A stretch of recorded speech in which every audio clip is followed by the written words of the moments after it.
One of my favorite stories that I read in 2023 was the Lord of the Rings trilogy.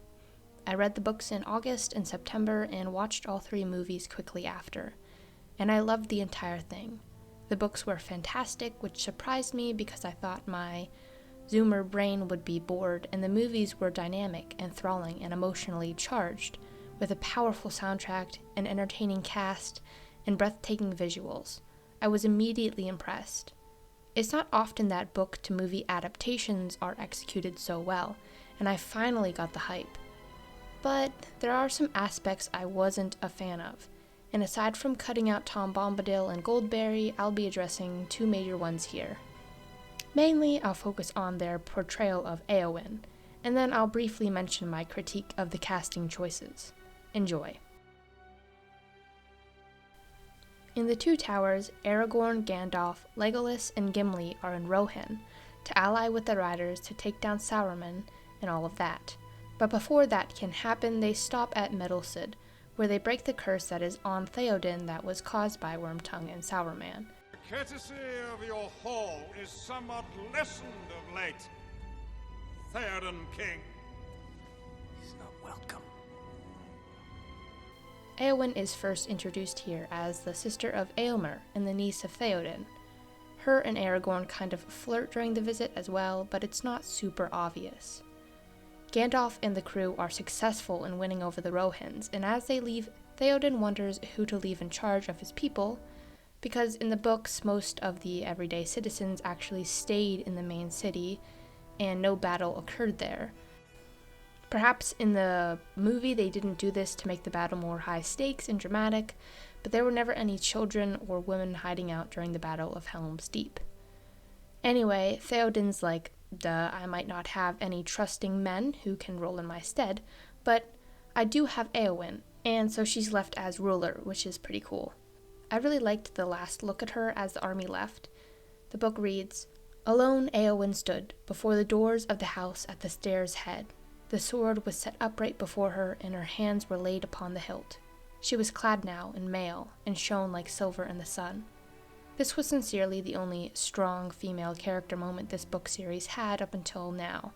Yes, there was Galadriel and Goldberry, and they had their moments, but they were still tied to a more feminine character role and stereotype, whereas Eowyn kind of broke this. And don't get me wrong, there's nothing wrong with a strong feminine character, whether male or female or somewhere in between, but unfortunately this book doesn't give us any of that, and I think Eowyn's the closest that it gets. As for Aragorn and Eowyn, I think their flirtatious relationship plays a much larger role in the movies than it does in the books, but honestly not by much. Really, it's Arwen's and Aragorn's relationship that is much more in-depth and important in the movies than it is in the books. For the most part, Arwen barely speaks in the book. Her interactions with Aragorn are extremely limited, and the first time I even realized they were together was when they actually married at the end of the third book. I think to some degree the fleshing out of their relationship per se in the movies was a good thing, but it also made it seem like, I guess, Eowyn never had a chance with Aragorn in the first place and was kind of hopelessly in love with him, when in the books, just based off pure dialogue and interaction, Aragorn seemed far more interested in Eowyn than in Arwen, and when he married Arwen, it seemed to me more of a political move than one born of love. But it's hard to say, and I think it can be interpreted differently. Anyway, that's all Eowyn shows up for in the second book, but she plays a much larger role in the third. When Aragorn and the rest of his group pass through Rohan on their way to the Paths of the Dead, Eowyn greets him for a night of rest. When she hears of Aragorn's intentions to go to the Paths of the Dead, she's shocked, as no living person has ever made it through that journey. But she doesn't insist he doesn't go. Instead, she wants to come along with them. He rejects her, saying her place is with the people, but she argues back. She's frustrated, as men get all the renown while she must stay and oversee the people, a thankless task. She says to Aragorn, "All your words are but to say, 'You are a woman,' and your part is in the house. But when the men have died in battle and honor, you have leave to be burned in the house, for the men will need it no more. But I am of the house of Errol, and not a serving woman. I can ride and wield blade, and I do not fear either pain or death." And Aragorn responds asking, "What do you fear, lady?" Eowyn says, "A cage, to stay behind bars until use and old age accept them, and all chance of doing great deeds is gone beyond recall or desire." Do you not know? It is but a shadow and a thought that you love. I cannot give you what you seek. So, once again, I was confused when in the movie, Eowyn is not upset because she is being denied the ability to fight alongside the men and be part of the adventure like any other character, but because Aragorn cannot love her or date her or whatever she wants. And I think this is a massive disservice to the character because I absolutely love these lines. It's like Tolkien is very aware that women are not given the same freedom as men, especially when this book was published in 1955, and that doesn't mean that they're not capable or willing to carry the same responsibilities these freedoms would bring with them. And it's almost like he wanted to write Eowyn as this warrior, which he eventually did, but he felt the need to explain why she was being held back. And it's so good. For the movie to remove these moments and replace them with one where Eowyn is instead upset because her love for Aragorn can't be reciprocated by him is just annoying to me. It melts her down to this character whose only want is love, which I repeat, never happened in the book. And it also takes away this negative characteristic that Aragorn has in the books, which isn't even that bad. It's just he's overly protective of those he cares about to a fault. The next major development involving Eowyn was very much included in the movie, and it was awesome. After resting for a time, Theoden and his men decide to go help out Gondor fight off Sauron's army, and Merry is told to stay behind to serve Eowyn, which annoys him, because just like Eowyn, he wants to fight. Thankfully, a soldier named Durnhelm decides to hide Merry and his cargo and bring him into battle. At the Battle of Pelennor Fields, outside of Minas Tirith, Durnhelm and Merry are part of a group that is with Theoden fighting a bunch of Southrons, and winning when the Lord of the Nazgul approaches, and with his mace kills all of the company, including Theoden, besides Merry and Durnhelm.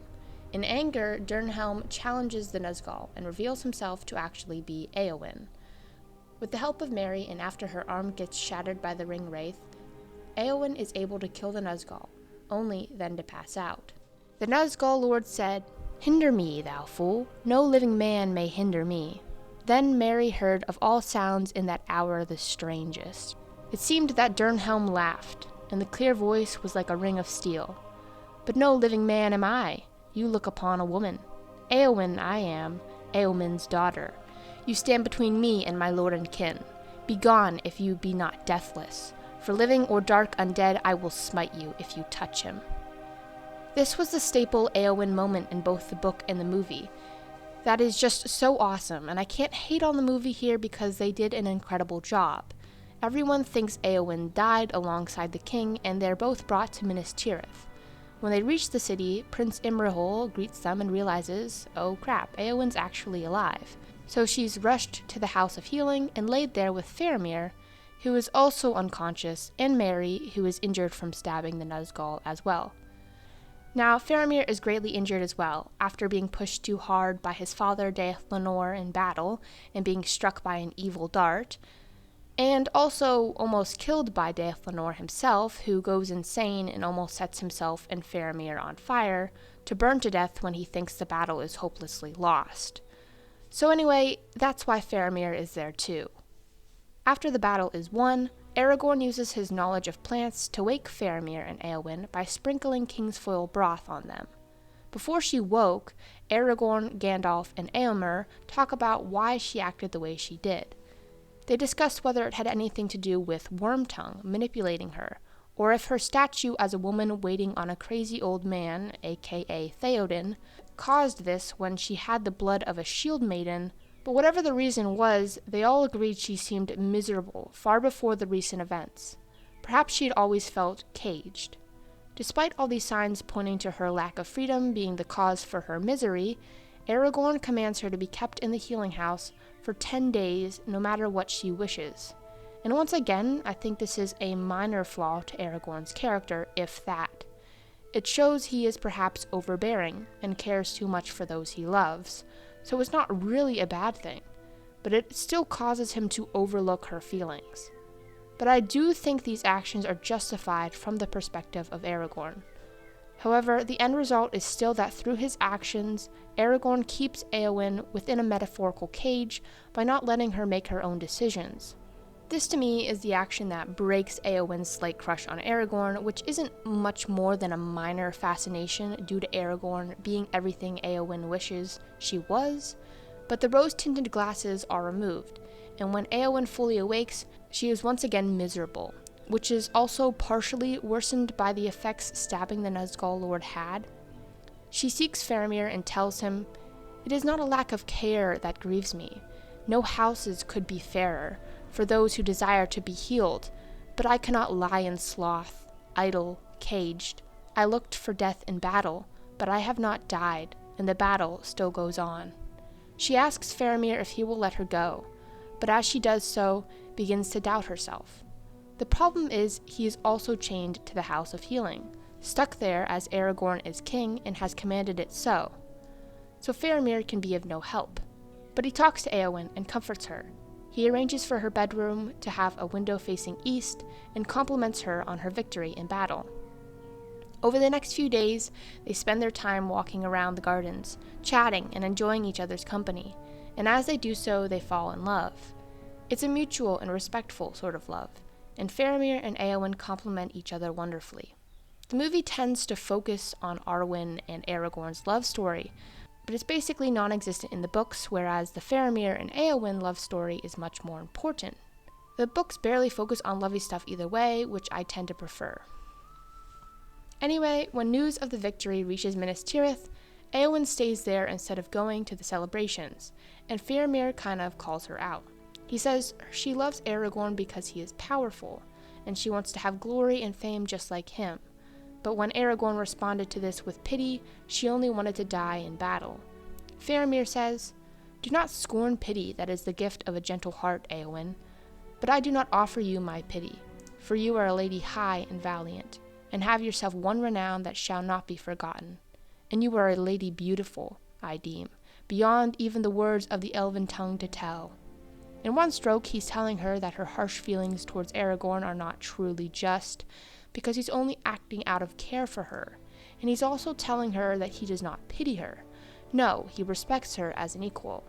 And this is the line where Eowyn realizes she no longer loves Aragorn, but instead Faramir is the man for her. And then they get married and live happily ever after or whatever. She parts with Aragorn on good terms as well. So what's my point here? Well, I think when I was watching the movie, I was just disappointed with the portrayal of this entire affair. I think they nailed Eowyn killing the Nazgul Lord scene perfectly, but after that, it almost seemed as if Aragorn was rejecting Eowyn, when in the book, Eowyn and Aragorn mutually stopped the semi-flirtatious relationship they had. However, I will mention that the extended edition of the movie, based off my research, does tend to focus a lot more on the Faramir and Eowyn love story, or at least include it. But I never watched the extended edition. I only watched the just normal, already close, if not more than 3-hour-long editions of the movie. So I didn't actually know this until after writing this all down. Eowyn, and Mary too, was this character that showed how keeping someone caged can backfire, and I think a huge theme of these books is not to judge someone's abilities by their appearance. I mean, the main characters are hobbits, these small, hairy, uncoordinated, food and sleep-obsessed, charming folk who are homebodies to the extent where no one outside the Shire seems to know who the fuck they even are, and yet here Frodo, Samwise, Merry, and Pippin are, being the heroes of the series. Similarly, Eowyn is judged by Aragorn, Theoden, and Éomer as being a less qualified fighter due to being a woman, and yet she kills the Lord of the Nazgul, Sauron's right-hand man, one who no man could defeat. This theme is shown in the movies, thankfully, but I still wish they made her a little less Aragorn-obsessed and showed her falling out with him a bit more to hammer in the themes of freedom, respect, and such. It's just interesting to me that a book that came out in the early 2000s portrayed their female characters worse than a book that came out in the 50s, if that makes any sense. I think another takeaway from this is the importance of representation in media. As an aside, this movie had absolutely no non-white or white-presenting characters. Yes, in the books, Tolkien described every good main character as fair-skinned or having golden hair, and also described a lot of evil characters as black or dark in appearance, which is definitely kind of racist to me, and based off the time period, it probably was. But anyway, my point here is that it's a fantasy novel, folks. Nothing about it is realistic, so you don't have to keep the races realistic in the movie. It reminds me of all the backlash about the Little Mermaid movie casting Halle Bailey. Like, who's to say what mermaids are supposed to look like? They don't even exist in the first place. I think fantasy, sci-fi, and even some realistic fiction books, if adapted for TV, shouldn't have to be constrained by the racist or sexist norms of their source material. For example, in Dune 2021, they made Liet Kynes, who was originally male in the book, a black woman, and it literally had no impact on the story, but allowed for more representation, which was much appreciated. And same with Chani, who was also white in the books. I'm currently playing through The Witcher 3 right now, maybe 35 hours in, and every single character is white, and I'm like, why? Once again, this is a fake fantasy world that has no bearing on reality, so why is the one thing you decide to keep Gothic architecture, horrible British accents, and 100% white population? I'm not saying you should force diversity into stories or works of art, but, well, I guess I am saying that. But to put it better, be aware of your audience. Not everyone is you, so think of writing stories that can be relatable and loved by as many people as possible.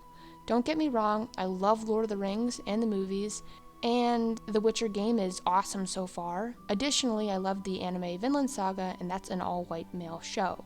But it would be so much better if there was more representation. In conclusion, I really want to emphasize the fact that I rate the books and the movies a combined 10 out of 10. I highly recommend for me if for whatever reason you have not indulged. But I have some nitpicks I'm tired of ranting to myself about, and I figured I'd share them. These are my interpretations, and they could be completely different from your own, but I think that's the beauty of art.